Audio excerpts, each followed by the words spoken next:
Assalamualaikum warahmatullahi wabarakatuh. Halo, apa kabar Batur-sedulur sekampung? Ketemu lagi bersama saya di Tacing TV. Kali ini kami akan membahas tentang asal-usul Gajah Mada menurut sumber sastra kuno. Namun sebelum menyimak selengkapnya, silakan bantu kami dengan cara klik tombol subscribe dan tombol lonceng agar Anda mendapatkan notifikasi video terbaru dari kami secara gratis. Tapi tetap kuota bayar sendiri. Cekidot.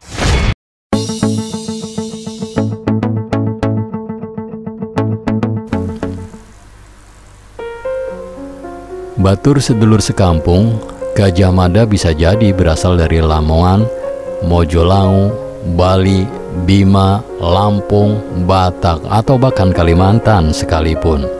Tergantung kepada siapa Anda bertanya. Sebagai tokoh besar yang ketenarannya sering jauh mengungguli raja-raja Majapahit, junjungannya, nama besar dan kualitas kepemimpinannya masih laku hingga kini, masih dijadikan acuan tauladan oleh sebagian masyarakat Indonesia. Jadi jangan heran bila banyak kalangan saling berebut klaim. Masyarakat merasa bangga memiliki identitas sebagai pewaris budaya yang hebat. Potensi historiografi masa lalu yang demikian ini memang diperlukan untuk memperteguh eksistensi identitas mereka. Berikut akan kami paparkan ada 4 sumber tulis naskah sastra yang bisa mendukung interpretasi tentang asal-usul Gajah Mada. Yang pertama, dari naskah Usana Jawa. Menurut naskah ini, Gajah Mada dilahirkan di Pulau Bali. Dikisahkan bahwa Gajah Mada lahir dengan cara memancar dari buah kelapa sebagai penjelmaan dari Sang Hyang Narayana atau Wisnu, sehingga Gajah Mada dipercaya lahir tanpa ayah dan ibu, namun ia lahir karena kehendak dewa-dewa. Naskah tradisional Nusantara sering menegaskan legitimasi tentang kelebihan pada diri seseorang melalui mitos, sehingga tokoh yang dimaksud memang pantas dijunjung tinggi dan dihormati. Sang tokoh biasanya digambarkan sebagai anak seorang dewa atau bahkan penjelmaan dewa sendiri yang diturunkan ke dunia secara tidak lazim. Keajaiban demi keajaiban Adri Kodrati selalu mengiringi sejak hari kelahiran, masa kanak-kanak, dewasa, bahkan hingga hari kematiannya. Pengembaraan seperti ini umum berlaku pada sistem kepercayaan masyarakat Hindu, Buddha pada masa itu, sehingga tafsir atau nasionalisasinya diperlukan agar isi naskah dapat dijadikan rujukan. Kemudian berikutnya adalah Babad Gajah Mada, merupakan karya sastra Bali di masa selanjutnya. Diceritakan bahwa ada seorang pendeta muda yang bernama Empu Suradarma Yogi yang memiliki istri bernama Patni Narirati, istri yang diberikan oleh gurunya Empu Raga Gunting atau yang dijuluki Empu Suradarma Wiyasa. Empu Suradarma Yogi membuat huma di sebelah selatan Lembah Tulis, sedangkan Patni Narirati tetap tinggal di pertamanan.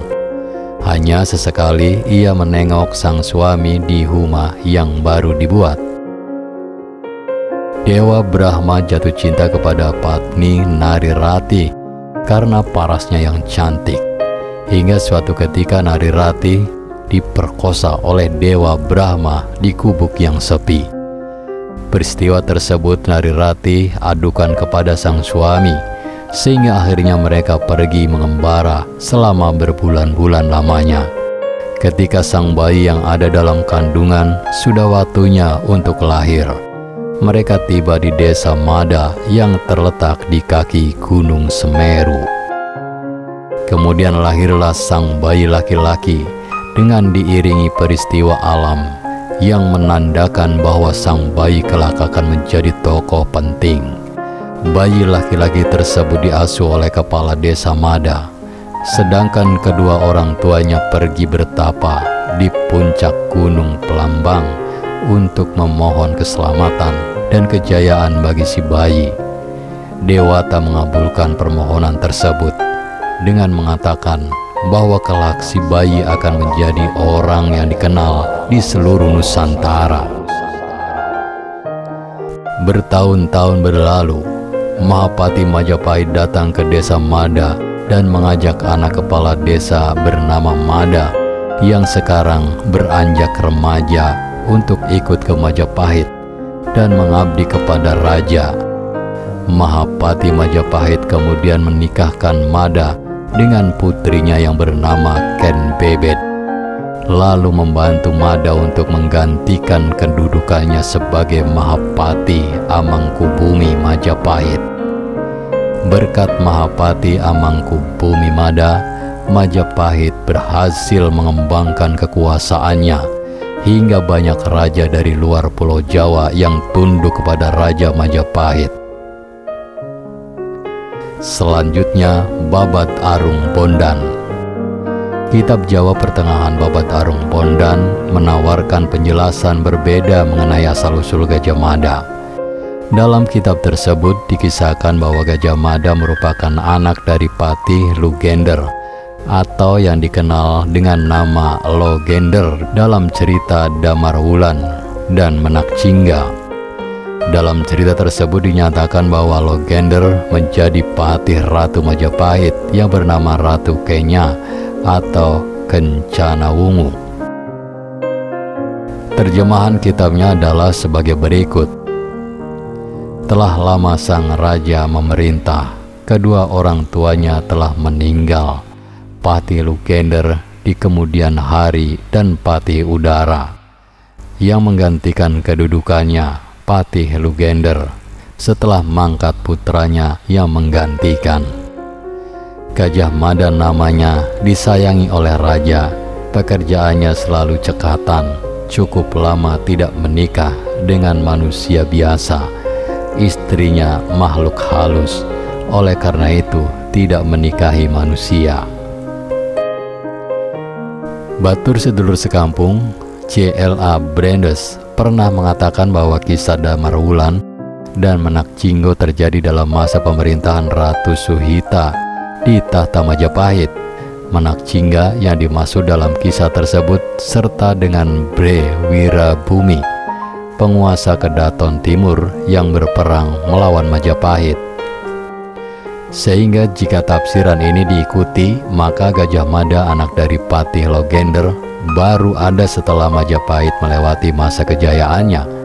Sedangkan dalam berbagai prasasti dan kakawin Nagara Kertanagama, sebagai bukti yang otentik disebutkan bahwa Gajah Mada berperan dalam masa awal dan masa kejayaan Majapahit dalam periode kekuasaan Hayam Wuruk.